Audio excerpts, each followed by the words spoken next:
నిజమైన స్వాతంత్రం అను ఈ మా యొక్క టీవీ కార్యక్రమాన్ని వీక్షిస్తున్నటువంటి ప్రియులైన వారికి అందరికీ కూడా మరొకసారి అత్యున్నతమైనటువంటి ప్రభువైన యేసుక్రీస్తు వారి యొక్క నామంలో మీకు శుభములు తెలుపుచూ నేను ఆహ్వానాన్ని పలుకుచున్నాను. అనేక మంది జీవితాల్లో దేవుని యొక్క వాక్యము ప్రబలమై వ్యాపిస్తున్నందుకు దేవుని యొక్క నామాన్ని నేను ఎంతగానో మహిమపరుస్తున్నాను. మనం దీవించుట కొరకై దేవుడు ఉపయోగిస్తున్నటువంటి ఆయుధం ఏమిటో తెలుసా ప్రియులారా? తన యొక్క వాక్యం, దేవుని యొక్క వాక్కును ఆయన ఉపయోగించుకొని మనల్ని దీవిస్తున్నాడు. వాక్యంలో ఏమని వ్రాయబడిందండి? ఆది యందు వాక్యం ఉండెను. హల్లెలూయా! ఏమీ లేనప్పుడు ఏముండెనో తెలుసా? వాక్యం ఉన్నది. ఈ భూమి లేనప్పుడు వాక్యం ఉన్నది. ఆకాశ నక్షత్రం లేనప్పుడు వాక్యం ఉన్నది. మన జీవితంలో కూడా మనకు ప్రారంభంలో వాక్యము మనకు అర్థమైందంటే, వాక్యాన్ని మనం గ్రహించామంటే, ఏ వాక్యాన్ని గ్రహించామో ఆ వాక్యము మన జీవితంలో ఖచ్చితంగా నెరవేర్చబడుతుంది. దేవుని యొక్క సంకల్పాన్ని నేను మీకు వివరిస్తూ వస్తూ ఉన్నాను. నీ జీవితంలో దేవుని యొక్క సంకల్పం ఏమిటి? మనం ఆత్మీయంగా వర్ధిల్లాలండి, మనం మానసికంగా వర్ధిల్లాలండి. వాక్యంలో ఏమని వ్రాయబడింది? యెహోవా తన ప్రజలను ఆశీర్వదించును, సమాధానమును బలమును వారికి కలుగజేసి ఆయన వారిని ఆశీర్వదించును. ఆత్మీయంగా మనం ఫలించాలి, మానసికంగా మనం ఫలించాలి. ఏమిటి మానసికంగా ఫలించడం అంటే? 119వ కీర్తన 165వ వచనంలో వ్రాయబడి ఉంటుంది. నీ ధర్మశాస్త్రమును ప్రేమించు వారికి ఎంతో నెమ్మది కలదు, వారు తూలి తొట్టిలుటకు కారణమేమీ లేదు. నీతి సమాధానమును కలుగజేయును, నీతి వలన నిత్యమును నిమ్మలమును నిబ్బరమును కలుగును. ఎవని మనసు నీ మీద ఆనుకొనునో వారిని పూర్ణ శాంతి గలవానిగా కాపాడుదు, ఏలైనగా అతడు నీ యందు విశ్వాసం ఉంచి ఉన్నాడు. మానసికంగా వర్ధిల్లడం అంటే క్రీస్తు అనుగ్రహించే సమాధానం మన మనసులను ఏలుచూ ఉండడం అండి. వాక్యము ద్వారా నడిపించబడే మనస్సు, ఆత్మానుసారమైన మనస్సు. ఆత్మానుసారమైన మనసు ఏం చేస్తూ ఉంటుందంట? ఆత్మ సంబంధమైనటువంటి విషయములపైన మనసు ఉంచుతుందంట. దేవుని యొక్క వాక్యము పైన ఎప్పుడు కూడా మనసు ఉంచుతుందంట. ఆత్మానుసారమైన మనస్సు. యేసయ్య అన్నాడు, నా మాటలు ఆత్మయు జీవమునై ఉన్నాయి అన్నాడు. ఆత్మానుసారమైన మనసు ఆత్మ సంబంధమైన విషయములపైన అంటే దేవుని యొక్క వాక్యాన్ని ధ్యానిస్తారు అని అర్థం. ఎప్పుడైతే నీ మనసుతో దేవుని యొక్క వాక్యాన్ని నువ్వు ఆలోచిస్తూ ఉంటావో, నీ మనసుతో దేవుని యొక్క వాక్యాన్ని ధ్యానిస్తూ ఉంటావో, నీ మనసు ఫలించడము ప్రారంభమవుతుంది. దేవుని యొక్క వాక్యమే నీ మనసును రూపాంతరము పొందించగలదు. ఒక వ్యక్తి మారాలంటే ఏం మారాలో తెలుసా అండి? మనసు మారాలంటే. మనసు రూపాంతరం చెందితే వ్యక్తి రూపాంతరం చెందుతాడు. ఇంగ్లీష్లో చాలా చక్కగా ఉంటుంది, whatsoever a man thinketh in his heart so is he. నీ గురించి నీ మనసులో ఎటువంటి అభిప్రాయం కలిగి ఉంటావో, నీ గురించి నువ్వు ఏం ఆలోచించుకుంటుంటావో, నీవు అదే రకమైన వ్యక్తివి. అంతకు మించినటువంటి వ్యక్తి నువ్వు కాలేవు. నీ గురించి నువ్వు ఏం ఆలోచించుకుంటున్నావు. అందుకే మనసు వర్ధిల్లాలి. మనసు వర్ధిల్లితేనే మనము మార్పు చెందుతాం. మనసు వర్ధిల్లితేనే మనము మార్పు చెందుతాం. రోమా 12:1-2 అదే వ్రాయబడింది కదా, రూపాంతరం పొందమని దేవుడు చెప్పాడు. మనం రూపాంతరం పొందాలి. దేవుని యొక్క వాక్యాన్ని తీసుకొని ఆ వాక్యాన్ని మన మనసులో నాటుకొని మనం రూపాంతరం చెందాలి. సో మానసికంగా మనం వర్ధిల్లాలి. నీ మనసులో నెమ్మది ఉందా? నీ మనసులో సమాధానం ఉందా? ప్రభు ఏమంటున్నాడు తెలుసా? శాంతిని మీకు అనుగ్రహిస్తున్నాను, నా శాంతినే మీకు అనుగ్రహిస్తున్నాను, లోకం ఇచ్చినట్లుగా నేను అనుగ్రహించడం లేదు. నా శాంతిని. ఏమిటండి ఆయన శాంతి? ఏమిటండి? జ్ఞానమునకు మించినటువంటి సమాధానం, మాటలతో వర్ణించలేనటువంటి సమాధానం. నది వలె సమాధానమును దాని యొద్దకు నేను ప్రవహింపచేయుదును అంటాడు. అటువంటి సమాధానం, అటువంటి నెమ్మదిని, ఎంతో నెమ్మది అండి, అటువంటి నెమ్మది నీ మనసును ఏలుచుండాలి. ఆ సమాధానం నీ మనసును ఏలుచుండాలి. అదే మానసికంగా ఫలించడం అంటే. సో దేహపరంగా ఫలించడం గురించి మనం మాట్లాడుతూ ఉన్నాం. గడిచినటువంటి వారంలో నేను తెలియజేశాను, దేహపరంగా మనం ఫలించడం అంటే ఆరోగ్యంగా మనం ఉండడం. యోహాన్ గారు రాస్తారు, వృద్ధుడు అనమాట, అంటే చాలా వయసు అయిపోయింది, ముసలివాడయ్యాడు, అనుభవజ్ఞుడు అనమాట. ఒక మాటలో దేవుని యొక్క చిత్తాన్ని తెలియపరుస్తున్నాడండి. అనేక అనుభవాలు గుండా ఆయన ప్రయాణం చేశారు. ఒక్క మాటలో దేవుని యొక్క చిత్తాన్ని తెలియజేస్తున్నారు. ఏమిటి దేవుని యొక్క చిత్తం? నీవు ఆరోగ్యంగా ఉండడమే దేవుని యొక్క చిత్తం. ఎప్పుడు ఆరోగ్యంగా ఉంటావు? ఎప్పుడు సౌఖ్యంగా ఉంటావు? నీ ఆత్మ వర్ధిల్లినప్పుడు, నీ మనసు వర్ధిల్లినప్పుడు. అంటే అర్థం ఏమిటి? వాక్య జ్ఞానంలో నువ్వు వర్ధిల్లినప్పుడు, దేవుని యొక్క చిత్తమును గ్రహించడంలో నువ్వు వర్ధిల్లినప్పుడు నీవు ఆరోగ్యంగా ఉంటావు. సో కాబట్టి నీ జీవితంలో నీవు రోగాల బారి గుండా నువ్వు వెళ్తున్నావా? డాక్టర్లు చెప్పినటువంటి రిపోర్టుకు నువ్వు భయపడుతున్నావా? నీకు క్యాన్సర్ వచ్చింది, నువ్వు చచ్చిపోతావని డాక్టర్లు చెప్పారా? నీకు HIV వచ్చింది, నువ్వు బ్రతకవని చెప్పారా? నువ్వు బ్రతకలేవు. అటువంటి జబ్బులు వచ్చాయని చెబుతున్నారా? నీవేమాత్రం భయపడవలసిన అవసరము లేనే లేదు. నేను నీకు శుభవచనాన్ని తీసుకుని వచ్చాను. క్రీస్తునందు ప్రియులారా, దేవుడు ఎప్పుడు కూడా తన ప్రజలను భయపెట్టాడండి. అనేక చోట్ల ఆయన అంటాడు, భయపడవద్దు అంటాడు. భయపడవద్దు, జబ్బుల గురించి భయపడవద్దు, వ్యాధుల గురించి భయపడవద్దు. ఒకవేళ నువ్వు వ్యాధుల చేత నువ్వు వేధించబడుతూ ఉంటే, ఎన్ని మందులు వాడినా నయం కాకుండా ఉంటే, ఈ మాటలు నాతో కలిసి చెప్పు. నేను ఏ జబ్బుకు భయపడను, ఏ వ్యాధికి నేను భయపడను. హల్లెలూయా. మనం భయపడకూడదండి. మనం దేవుని యొక్క పిల్లలం. దేవునిని తెలుసుకున్నవారు దేనికి భయపడకూడదండి. దేవునికి భయపడేవారు ఎవరికి భయపడరు, దేనికి భయపడరండి. దేవుని ఎదుట తల వంచేవారు ఏ పరిస్థితికి తల వంచరండి. ఏ జబ్బుకు నువ్వు తల వంచవలసిన అవసరం లేదు. ఏ జబ్బుకు నువ్వు అసలు భయపడవలసిన అవసరమే లేదు. దేవుని యొక్క వాక్యం వస్తుంది, సమాధానకర్తయగు దేవుడు శీఘ్రముగా ఆ జబ్బులను నీ పాదముల క్రింద చితక త్రొక్కిస్తాడు. నీ జీవితంలో నువ్వు వెతికినా కూడా కనపడకుండాన్నట్లు చేయగలడు యేసుక్రీస్తు ప్రభు. ఆయన వాక్యంలో అంత శక్తి ఉంది. రిపోర్ట్లలో నీ కొత్తగా జబ్బులు వచ్చాయని తేలిందా? ప్రియులారా, నువ్వు భయపడవద్దు. దేవుడు ఎప్పుడు కూడా తన ప్రజలకు ఆదరణకరమైన శుభ సమాచారాన్ని ఆయన తెలియజేస్తాడు. ఆయన తన భక్తులతో శుభవర్తమానాన్ని ఆయన తెలియజేస్తాడు. ఈరోజు కూడా ఇటువంటి వర్తమానాన్ని నేను నీకు వినిపించబోతున్నాను. జబ్బులు వచ్చాయా? భయపడవద్దు. ఒక మార్గంలో వచ్చాయేమో 7 మార్గంలో అవి పారిపోబోతూ ఉన్నాయి. ప్రార్థన వరకు నువ్వు వెయిట్ చేయవలసిన అవసరం లేదు. మరొకరి ప్రార్థన కొరకు వెయిట్ చేయవలసిన అవసరం లేదు. దేవుని యొక్క వాక్యంలో వ్రాయబడింది, ఆయన తన వాక్కును పంపి వారిని బాగు చేసెను. ఈ మాటలు వింటుండగానే ఈ మాటలు ఉన్నటువంటి అభిషేకం నీ దేహంలో ఉన్నటువంటి ప్రతి రోగాన్ని కూడా కాల్చివేస్తుందని నేను తెలియజేస్తున్నాను. నువ్వు నమ్మితే దేవుని యొక్క మహిమను చూస్తావు. ప్రేయర్ వరకు వెయిట్ చేయవలసిన అవసరం లేదు. ప్రార్థన ఎప్పుడు చేస్తారో అని వెయిట్ చేయవద్దు దయచేసి. ఈ మాటలోనే స్వస్థత ఉంది. అనేక సాక్ష్యాలు నేను చెప్పగలను. ప్రసంగం చేస్తూ ఉండగానే, వాక్యాన్ని ప్రకటిస్తూ ఉండగానే వ్యాధులు నయమైపోయాయండి. హల్లెలూయా. నీవు కూడా నమ్ము, నీవు కూడా ఎదురు చూడు. ఈ వాక్యాన్ని వింటుండగానే నీవు స్వస్థపరచబడతావు. సో కాబట్టి నేను ఒక మంచి పునాదిని నీకు వేస్తూ ఉన్నాను. ఆరోగ్యం గురించినటువంటి పునాదిని నేను వేస్తూ ఉన్నాను. నీ జీవితంలో నువ్వు చనిపోయేంత వరకు కూడా ఏ వ్యాధి నీ శరీరంలో ఉండకూడదు అంటే ఉండకుండా ఉండేదాని కొరకే నేను ఓ మంచి పునాదిని నేను వేస్తూ ఉన్నాను. హల్లెలూయా. దేహపరంగా మనం ఫలించాలి, మనం ఆరోగ్యాన్ని మనం కలిగి ఉండాలన్నదే దేవుని యొక్క చిత్తము. గడిచినటువంటి వారంలో మీకు చూపించాను, దేవుని యొక్క మాటను విన్నప్పుడు దీవెనలు వచ్చాయి, దేవుని యొక్క మాటను విననప్పుడు శాపములు వచ్చాయి. దీవెనల లిస్టులో రోగాలు లేవు, శాపముల లిస్టులో రోగాలన్నీ ఉన్నాయి. ఎన్ని రోగాలు ఉన్నాయి?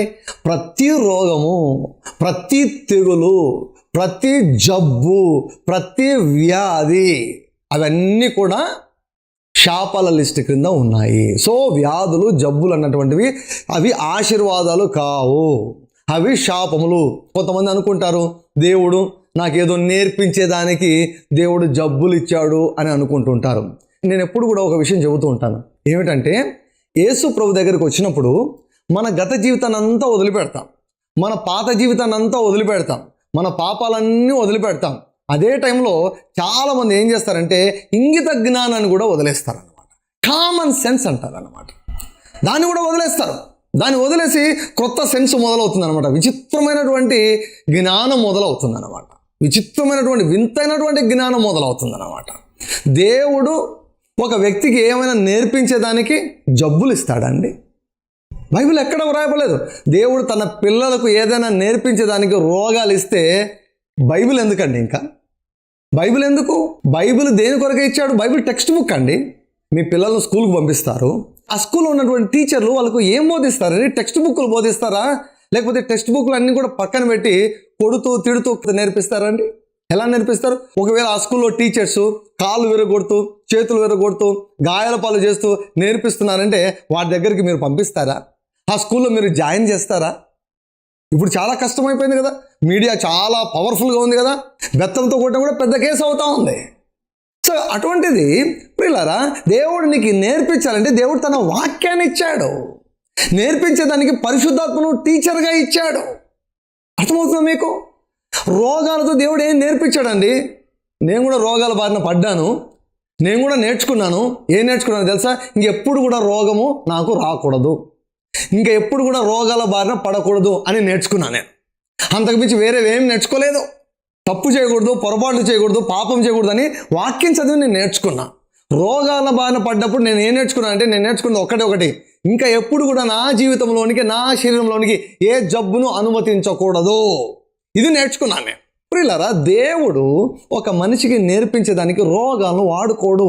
న్యాచురల్ థింగ్స్, సహజ సిద్ధమైనటువంటి విషయాలు మనం అర్థం చేసుకోకుంటే ఆత్మ సంబంధమైన విషయాలు కూడా మనకు సరిగా అర్థం కావు. న్యాచురల్ విషయాలు, న్యాచురల్ ఇష్యూస్ మనం సరిగా అర్థం చేసుకోవాలి. యేసుక్రీస్తు ప్రభు వారు భూమిపైన ఉన్నప్పుడు ఆయన అనేక విషయాలు, న్యాచురల్ విషయాలు, సహజ సిద్ధంగా ఉన్నటువంటి విషయాలతో పోల్చి ఆత్మీయ సంగతులను ఆయన వివరించాడు. ఒక తండ్రి తన కుమారుని ఎడల ఏ రీతిగా జాలి పడతాడో నేను ఆ రీతిగా జాలి పడతాను అన్నాడు.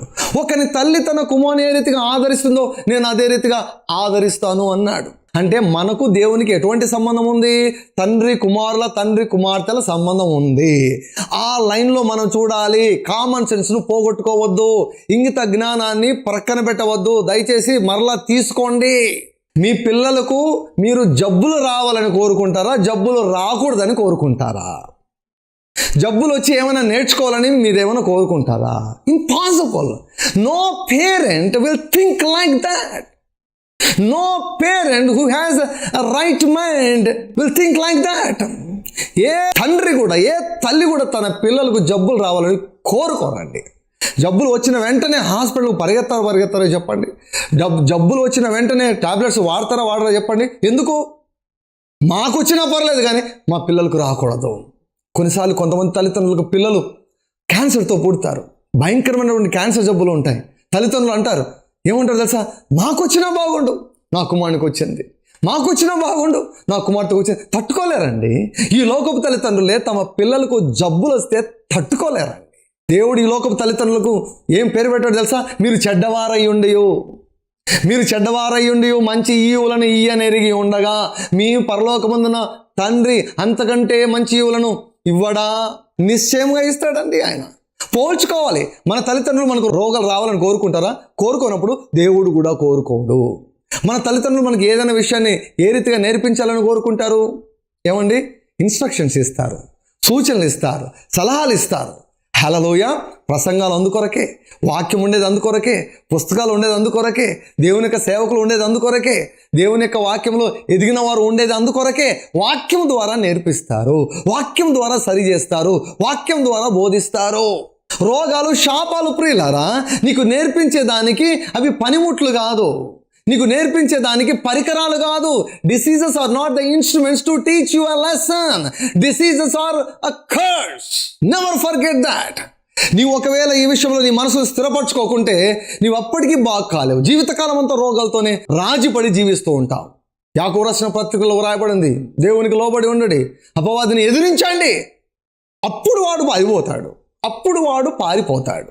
ఎప్పుడు? ఎదిరిస్తే పారిపోతాడు. ఇది దేవుని చిత్తము అని అనుకుంటే ఆ జబ్బు పోదు. ఇది దేవుని చిత్తం అనుకుంటే ఆ జబ్బు పోదు.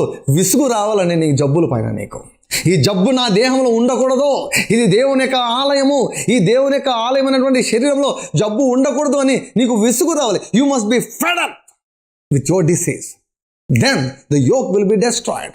ఎప్పుడైతే నీవు విసుగు చెందుతూ దేవుని వైపు చూస్తావో ఆ యొక్క కాడి, ఆ రోగం అనే కాడి విరిగిపోతుంది. ప్రియులారా, నువ్వు రాజీపడి జీవించేంత వరకు నువ్వు రోగం నుంచి బయటికి రాలేవు. రాజీపడి జీవించేంత వరకు నీ వ్యాధి నయం కాదు. రాజీపడి జీవించేంత వరకు నీవు నయం కావు, నీకు ఆరోగ్యము రాదు. ఎప్పుడు రాజీ పడతావు? ఒకవేళ దేవుడు నేర్పిస్తున్నాడేమో, ఇది దేవుని చిత్తమేమో, దేవుడు ఇచ్చాడేమో అని అనుకున్నప్పుడు నీ యొక్క మనసు ద్వంద్వ మనసుగా ఉంటుంది కనుక నువ్వు స్థిరంగా దేవుని వైపు చూడలేవు. అందుకే మీ మనసును స్థిరపరచుకోండి. జబ్బులు అవి శాపములు, అవి దీవెనలు కాదు, అవి నాశనం చేస్తాయి. నీ డబ్బులన్నీ తినేస్తాయండి. ఈనాడు ప్రతి దేశములో ప్రియులారా ఆరోగ్యానికి ఎంత ఖర్చు పెడుతున్నారో తెలుసా? నా వాక్యాన్ని జాగ్రత్తగా మీరు విన్నట్లయితే, ఈ వాక్యం ప్రకారం మీరు నడుచుకున్నట్లయితే, ఈ వాక్య ప్రకారం మీరు క్రియ చేసినట్లయితే ఏమవుతుందో తెలుసా? మీ ఆరోగ్యానికి ఒక్క రూపాయి కూడా మీరు ఖర్చు చేయవలసిన అవసరం ఉండదండి. ఈనాడు సువార్తకు వెచ్చించవలసినటువంటి ధనము, ప్రజలను రక్షణలోనికి నడిపించడం కొరకే వెచ్చించవలసినటువంటి ధనము, సువార్త వ్యాపింపచేయుటకు వెచ్చించవలసిన ధనానంతా ఈనాడు క్రైస్తవులు, విశ్వాసులందరూ కూడా తమ యొక్క ఆరోగ్యముల కొరకే ఖర్చు పెడుతున్నారు. చాలా విచారకరం, చాలా బాధాకరం. ఈనాడు క్రైస్తవ కుటుంబాలు దాదాపుగా రోగాల చేత నిండిపోయి ఉన్నాయండి. అది సాధారణం అయిపోయింది. ఓ పాస్టమ్మ గారు ఓ కుటుంబానికి వచ్చారు. అక్కడ ఆ కుటుంబంలో వ్యక్తికి బాగలేకుంటే ఆరోగ్యం, ఆ పాస్టమ్మ గారు వచ్చి ప్రార్థన చేసి చెప్పారనమాట, రోగాలు బంధువు లాంటి వారు వచ్చిపోతుంటాయి అని. రోగాలు బంధువులు కాదండి, శత్రువులు. రోగం శత్రువు, నిన్ను తినివేస్తుంది, నీ డబ్బులు దొంగిలిస్తుంది, నీ సంతోషాన్ని దొంగిలిస్తుంది, నీ మనసును దొంగిలిస్తుంది, నీ యొక్క ఆరోగ్యాన్ని దొంగిలిస్తుంది, నీ నెమ్మదిని దొంగిలిస్తుంది, నువ్వు పని చేయకుండా నిన్ను ఆపేస్తుంది. కొన్ని కఠినమైన రోగాలు వస్తే ఇక మొత్తం నీ జీవితం అంతా కూడా పాడైపోతుంది. సో కాబట్టి అది శాపము అని నీ మనసును స్థిరపరచుకో. మరొక లేఖన భాగాన్ని చూపించి నేను చెబుతున్నటువంటి విషయాన్ని స్థిరపరచాలని నేను కోరుకుంటున్నాను. నిర్గమాకాండము 15వ అధ్యాయము 26వ వచనం. మీ దేవుడైన యెహోవా వాక్కును శ్రద్ధగా విని ఆయన దృష్టికి న్యాయమైనది చేసి ఆయన ఆజ్ఞలకు విధేయులై ఆయన కట్టడలన్నిటినీ అనుసరించి నడిచిన ఎడల నేను ఐగుప్తీయులకు కలుగజేసిన రోగములలో ఏదియు మీకు రానివ్వను. నిన్ను స్వస్థపరచు యెహోవాను నేనే. హల్లెలూయా. దేవుడు తనను ఏమని పరిచయం చేసుకుంటున్నాడు తెలుసా? నేను బాగు చేసే దేవుడను, నేను స్వస్థపరిచే దేవుడను. నీకు అప్పుడప్పుడు రోగాలు ఇచ్చే దేవుడని నేనే అన్నాడా? రోగాలు ఇచ్చే దేవుడని అన్నాడా? రోగాలను తీసివేసే దేవుడు అన్నాడా? నిన్ను స్వస్థపరచు యెహోవాను నేనే. నోరు తెరిచి పలకండి, యేసయ్యా నన్ను స్వస్థపరచు యెహోవావో నీవే. యేసయ్యా నన్ను స్వస్థపరచు దేవుడవు నీవే. యేసయ్యా నీవు పొందిన దెబ్బల ద్వారా నేను స్వస్థత పొందాను, నీకు స్తోత్రం. యేసయ్యా నీవు పొందిన గాయముల ద్వారా నాకు స్వస్థత కలుగుచున్నది, నీకు స్తోత్రం. నిన్ను స్వస్థపరచు యెహోవాను నేనే. నా మాట శ్రద్ధగా విన్న ఎడల దేవుడు ఏమంటున్నాడు? ఐగుప్తీయులకు కలుగజేసిన రోగాలలో వేటిని నీ దగ్గరికి రానివ్వను అంటూ ఉన్నాడు. ఎప్పుడు? ఆయన మాట విన్నప్పుడు. ఆయన మాట విన్నప్పుడు ఆయన ఏమంటున్నాడు? నేను రానివ్వను అంటూ ఉన్నాడు. నేను రానివ్వను అంటూ ఉన్నాడు. నిన్ను స్వస్థపరిచే యెహోవాను నేనే అంటూ ఉన్నాడు. హల్లెలూయా. పాత నిబంధన గ్రంథంలో అనేక వాక్య భాగాల్లో దేవుడు స్వస్థపరిచే దేవుడుగా తన్ను తాను ప్రత్యక్షపరుచుకున్నాడు. దేవుడు తన చిత్తాన్ని ఇక్కడ బయలుపరుస్తున్నాడు. ఇశ్రాయేలు జీవితంలో ఆయన చిత్తం ఏమిటి? నా మాట దయచేసి వినండి, నా మాట ప్రకారం జీవించండి, ఏ రోగం మీకు రానివ్వను, మీ చుట్టూ కంచె కడతాను, మీ ఆరోగ్యం చుట్టూ కంచె కడతాను, ఏ రోగాన్ని మీ దగ్గరికి రానివ్వను అన్నాడు. మరొక లేఖన భాగాన్ని మీకు చూపిస్తాను. నిర్గమాకాండం 23వ అధ్యాయము 25, 26 వచనాలు. నీ దేవుడైన యెహోవానే సేవింపవలను, అప్పుడు ఆయన నీ ఆహారమును నీ పానమును దీవించును. నేను నీ మధ్య నుండి రోగము తొలగించెదను. కడుపు దిగబడినదియు గొడ్డుదియు నీ దేశంలోనూ ఉండదు. నీ దినముల లెక్క సంపూర్తి చేసేదను. ఎంత అద్భుతమైనటువంటి వాగ్దానం అండి. నువ్వు యేసుప్రభుని సేవిస్తున్నావా? యేసుప్రభును ఆరాధిస్తున్నావా? ఆయనను నువ్వు కొనియాడుతున్నావా? అయితే దేవునికి ఏం వాగ్దానం ఇస్తున్నాను తెలుసా? నీ భోజనాన్ని నేను దీవిస్తాను, నీ నీళ్లను నేను దీవిస్తాను. నీ శరీరంలో రోగం ఉందా? ఆ రోగాన్ని వెళ్ళగొడతానంటున్నాడు. ఉంచుతాను అన్నాను లేదండి, వెళ్ళగొడతాను అంటున్నాడు. ఏమవుతుందో తెలుసా? నీవు తినే ఆహారమే మందులాగా నీకు పనిచేస్తుంది, నీవు త్రాగే నీరే మందులాగా పనిచేస్తుంది. ఆనాడు ఆ కాలంలో మందులు లేవండి, మందు లేవు. దేవుడు వాక్యాన్ని ఇచ్చాడు, దేవుడు వాక్కును ఇచ్చాడు. ఈ వాక్కును పట్టుకొని వారు స్వస్థతను పొందుకున్నారు. ఈ వాక్కును పట్టుకొని రోగాల నుంచి వారు బయటకు వచ్చేశారు. హల్లెలూయా. భోజనం చేసేటప్పుడు చాలాసార్లు చాలామంది చాలా సింపుల్ ప్రేయర్ చేస్తారు. మంచిదే, సింపుల్ ప్రేయర్ చేయడం మంచిదే. మరీ సింపుల్ ప్రేయర్ చేస్తారన్నమాట. రాయలసీమ ప్రాంతంలో అంటారనమాట, దేవా బువ్వా ఆమెనని. మరొకరు అన్నారంట, దేవా నాకు ఆత్రం నీకు స్తోత్రం ఆమెన్ అంటారంట, ఇంకా ఆమెన్ అంటారంట. భోజనం దగ్గర కూర్చున్నప్పుడు మీరు గుర్తుపెట్టుకోండి, ఈ వాక్యాన్ని మీరు పలకండి ప్రియులారా. దేవా నా ఆహారమును నా పానమును నీవు దీవించి నా రోగాన్ని వెళ్ళగొట్టే దేవుడవయ్యా, అందుకు నీకు కృతజ్ఞతలు చెల్లిస్తున్నాం. ఈ ఆహారం ఇచ్చినందుకు మీకు కృతజ్ఞతలు చెల్లిస్తున్నామని చెప్పి ఆమెనని చెప్పి విశ్వాసంతో భోజనం చేయడం నేర్చుకోనంటే. మనం ఏం చేసినా కూడా విశ్వాసంతో చేయాలి. క్రొత్త నిబంధనలో పౌలు గారు ఏమంటారంటే విశ్వాస సహితం కానిది ఏదో అదే పాపం అంటాడు అన్నమాట. విశ్వాసంతో ఏమి చేయమో అదే పాపం అంటాడు. ఆదం హవ్వలు ఏం తప్పు చేశారు చెప్పండి? ఎవరిని చంపారా? దొంగతనం చేశారా? బ్యాంకును దోచారా? ఎవరికైనా బాధ పెట్టారా? ఎవరినైనా నష్టపెట్టారా? ఏ పాపాలన్నీ చేశారా? తిన్నారండి. తినడమే పాపం అయిపోయింది. విశ్వాసంతో మనం తినడం మనం నేర్చుకోవాలి. మీరు అనుకోవచ్చు, విశ్వాసంతో ఎలా తినాలి పాస్టర్? విశ్వాసం అంటే ఏమిటి? మాటలే. విశ్వసించి తిని గనుక నేను మాట్లాడుతున్నాను. దేవుని యొక్క వాక్యాన్ని నమ్మాలి. ఏ వాక్యాన్ని? ఈ వాక్యాన్ని నమ్మండి. భోజనం ముందుకు వచ్చినప్పుడు దేవా ఈ ఆహారాన్ని దీవించండి, ఈ పానమును దీవించండి, నా దేహంలో రోగం ఉండకుండా నన్ను దీవించండి అని మీరు ప్రార్థన చేసి విశ్వాసం తినండి. ఆ ఆహారము మీ దేహానికి అది ఉపయోగపడుతుంది. ఆ ఆహారము పరిశుద్ధపరచబడుతుంది. ఆ నీళ్లు పరిశుద్ధపరచబడతాయి. నువ్వు భయపడవలసిన అవసరం లేదు. ఈ ఆహారం తింటే నా శరీరం ఏమవుతుందో ఏమో, ఈ యొక్క నీళ్లు తాగితే ఏమైనా గ్యాస్ట్రోఎంటరైటిస్ వస్తుందేమో, విరేచనాలు వస్తాయేమో, వాంతులు అవుతాయేమో, నువ్వు భయపడాల్సిన అవసరం లేదు. ఒకవేళ నీ ఉన్న ప్రాంతంలో ఇంటిలో అయితే నీకేం తొందర లేదు. బయట ప్రాంతాలకు వెళ్ళినప్పుడు, ఎక్కడైనా హోటల్కి వెళ్ళినప్పుడు, పరిచర్య కొరకే పల్లె ప్రాంతాలకు వెళ్ళినప్పుడు అక్కడ మనం వారు ఇచ్చినవి త్రాగాలి, నీళ్ళు వారు వడ్డించినవి తినాలి. సో అక్కడ భయపడకుండా ఈ యొక్క వాక్యాన్ని ఉచ్చరించి, ఈ వాక్యాన్ని బట్టి నేను విశ్వాసంతో నేను తింటున్నానయ్యా, విశ్వాసంతో నేను త్రాగుతున్నానయ్యా అని నీవు విశ్వాసంతో తినినప్పుడు, విశ్వాసంతో త్రాగినప్పుడు హానికరమైనది ఆ యొక్క ఆహారంలో నీళ్ళలో ఉన్నా కూడా నీ శరీరంలో పని చేయవు. ఎందుకంటే విశ్వాసానికి ప్రతిదీ కూడా లోబడుతుంది. విశ్వాసంతో అన్నం తినడం మనం నేర్చుకోవాలి ప్రియులారా. విశ్వాసంతో నీళ్లు తాగడం మనం నేర్చుకోవాలి. ప్రభు ఏమంటున్నాడు? నన్ను సేవిస్తే నీ అన్నాన్ని నేను దీవిస్తాను, నన్ను సేవిస్తే నీ రొట్టెను నేను దీవిస్తాను, నీ బ్రెడ్ను నేను దీవిస్తాను, నన్ను సేవిస్తే నీ నీటిని నేను దీవిస్తాను. ఆ యొక్క ఆహారమే మందుగా మారుతుంది, ఆ నీళ్ళే సిరప్గా మారుతాయి అన్నమాట. ఎప్పుడు?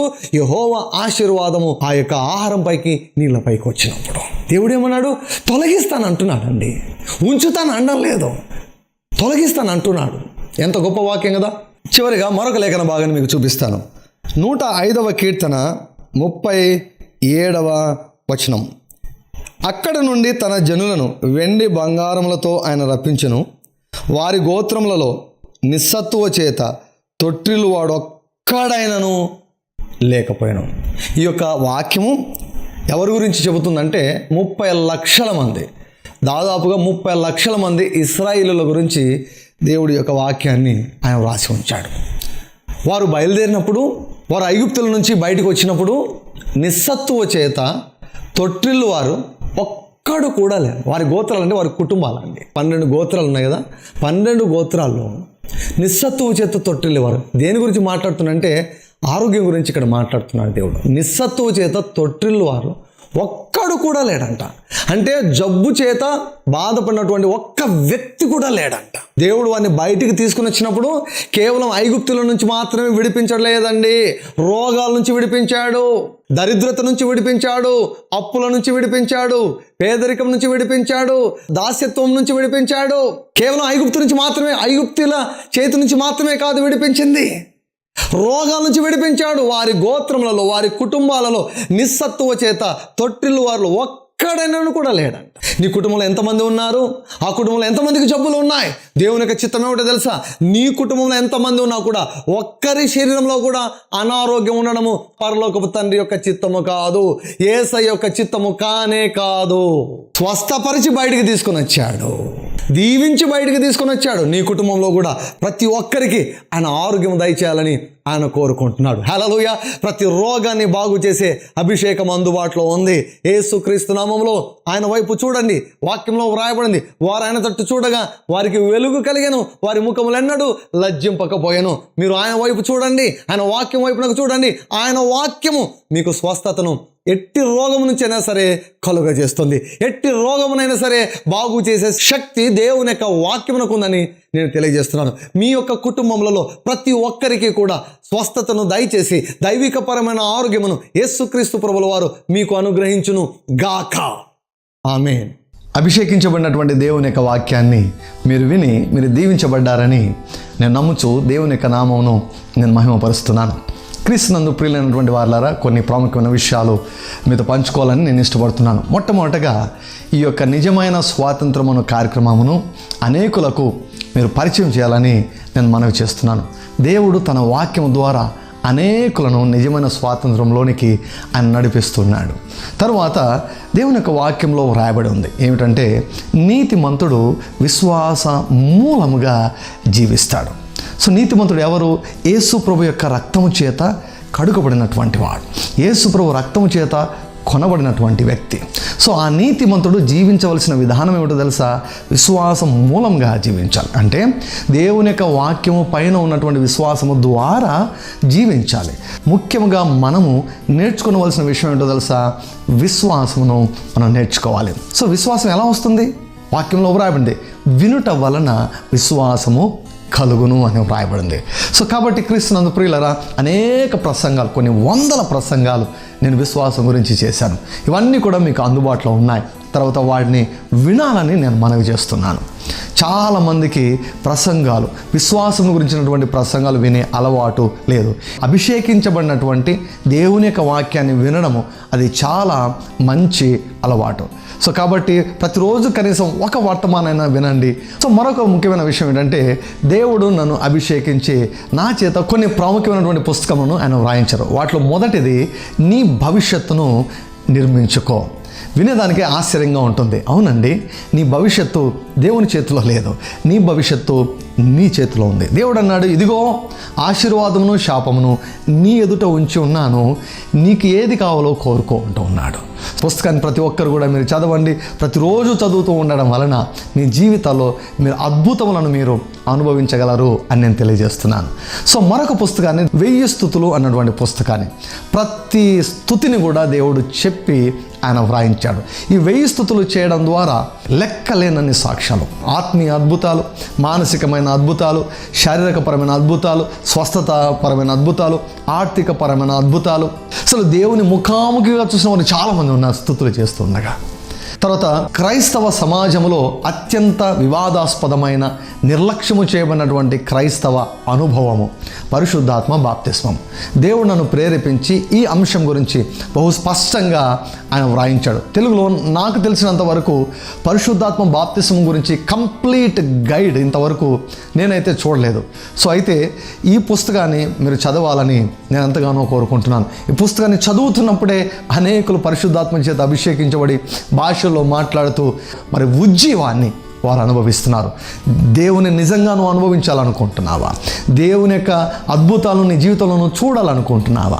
బలమైన సేవ నువ్వు చేయాలని నువ్వు అనుకుంటున్నావా? అయితే పరిశుద్ధాత్మ బాప్తిసం పుస్తకాన్ని మీరు చదివి అనేకులకు పరిచయం చేయాలని నేను మనవి చేస్తున్నాను. ప్రభువు ఒక ప్రశ్న మిమ్మల్ని వేయమన్నాడు, are you satisfied with your life? నీ జీవితం నీకు సంతృప్తికరంగా ఉన్నదా? లేకుంటే ఈ పుస్తకాన్ని ఖచ్చితంగా చదవాలి. నీ జీవితంలో చాలా సంఘటనలు ఎందుకు జరుగుతున్నాయో అర్థం కాని స్థితిలో ఉన్నావా? అయితే నువ్వు ఖచ్చితంగా ఈ పుస్తకాన్ని చదువు. నీ జీవితం అద్భుతంగా మార్చబడగలదు, నీ జీవితము నీకు తృప్తికరంగా మార్చబడగలదు అని దేవుడు ఈ పుస్తకం ద్వారా నీకు తెలియజేస్తున్నాడు.